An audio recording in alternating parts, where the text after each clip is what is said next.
नमस्कार, news times के इस बुलेटिन में आप सभी का स्वागत है। आपके साथ मैं तृप्ति विश्वकर्मा। आइए खबरों का सिलसिला अब शुरू करते हैं। पश्चिमी सिंहभूम जिले के एक छोटे से कस्बा सोनवा के दो युवक अरविंद उर्फ बिट्टू कपूर और प्रेमचंद शाह ने भारत के सबसे ऊंचे दर्रों में 17,982 फीट की ऊंचाई पर मोटरसाइकिल से पहुंचकर बेटी बचाओ बेटी पढ़ाओ का संदेश दिया। वापस लौटने पर दोनों युवकों का जोरदार स्वागत किया गया। गुरुवार को चक्रधरपुर पहुंचने पर सुमिता होता फाउंडेशन के अध्यक्ष सदानंद होता के साथ अन्य लोगों ने माला पहनाकर स्वागत किया। इसके साथ ही घर पहुंचने पर परिजनों ने भी युवकों की आरती उतारकर स्वागत किया। ये दोनों युवक सोनवा से 1 जुलाई से 12 दिनों की बाइक से यात्रा कर जम्मू कश्मीर के लेह जिला में स्थित खारदुंगला दर्रा पर पहुंचे और 17,982 फीट की ऊंचाई पर स्थित इस दर्रा में बेटी बचाओ बेटी पढ़ाओ का संदेश दिया। इसके साथ ही दोनों युवकों ने 17,688 फीट की ऊंचाई पर स्थित चांगला दर्रा पर पहुंचकर बेटी बचाओ बेटी पढ़ाओ का संदेश दिया। 22 दिनों में मोटरसाइकिल से करीब 6,000 किलोमीटर की यात्रा कर दोनों युवक गुरुवार को वापस अपने घर सोनवा पहुंचे।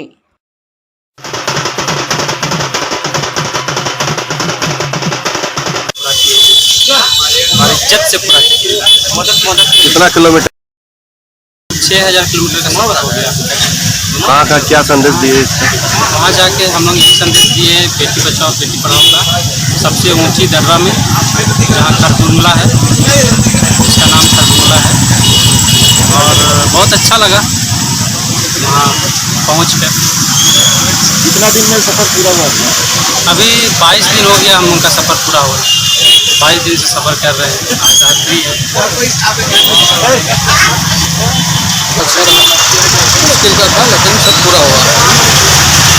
हम लोग खारदुंगला पहुँचे और अपना जो बेटी बचाओ बेटी पढ़ाओ संदेश को रास्ता भर पहुँचाए, सभी जनमानस को पहुँचाते वहाँ पहुँचे हैं। पूरा 6 दिन में 6,000 किलोमीटर का सफर रहा और अच्छे से सभी के बड़ों के आशीर्वाद से पूरा कर दिए।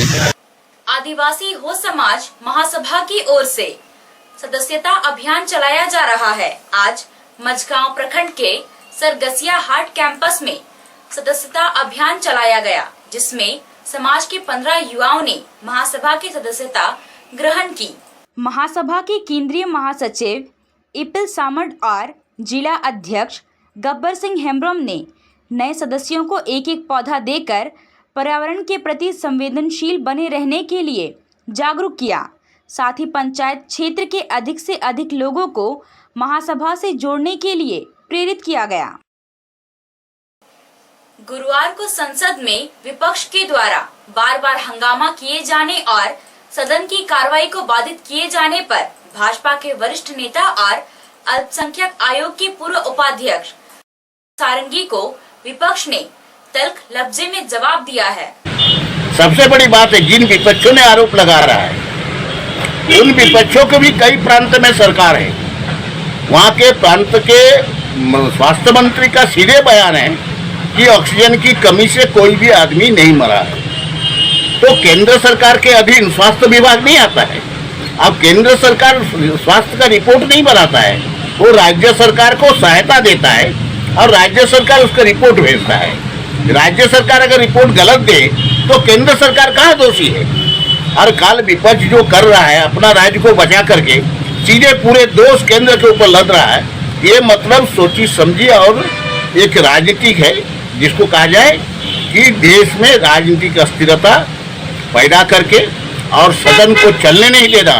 सदन के नाम पर जो इतने पैसा करोड़ों रुपया खर्चा होता है, उस पैसा को देश को आर्थिक असुविधा में डालना।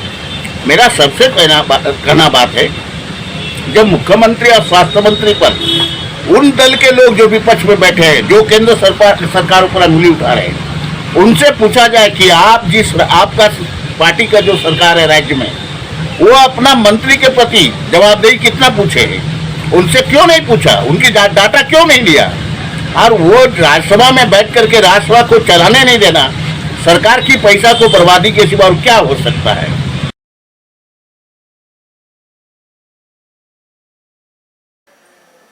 जातनगर प्रखंड के टांगर पोखरिया पंचायत की 30 वर्षीय युवती मानी बोईपाई बुधवार की शाम खाना बनाते समय वज्रपात की चपेट में आने से मूर्छित होकर जमीन पर गिर गई। उसके साथ उसके 10 साल के बच्चे को भी हल्का झटका लगा, जिससे कुछ नहीं हुआ। घर में रखा टीवी पूरी तरह से जलकर राख हो गया। परिवार के लोगों ने युवती को सदर अस्पताल में भर्ती कराया।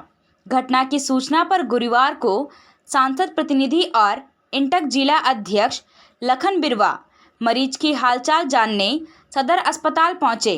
मरीज की स्थिति के बारे में डॉक्टरों से बातचीत की। डॉक्टरों ने बताया कि मरीज की हालत में तेजी से सुधार हो रहा है, जल्द ही पूरी तरह से ठीक हो जाएगी। साइंस पंच कंपनी के निदेशक नीरज सेंदवार द्वारा आज झींकपानी थाना के उपकरण बैंक में एक पुराना लैपटॉप, सैमसंग कंपनी का 2 नया मोबाइल और एक पुराना स्मार्टफोन दिया गया। निदेशक और कंपनी के HR हेड कमलेश विश्वकर्मा द्वारा थाना प्रभारी रवि रंजन को सभी इलेक्ट्रॉनिक गैजेट्स सौंपा गया। अभी के लिए बस इतना ही। कुछ और खबरों के साथ हम फिर हाजिर होंगे। तब तक न्यूज़ टाइम्स की पूरी टीम को दीजिए इजाजत। नमस्कार।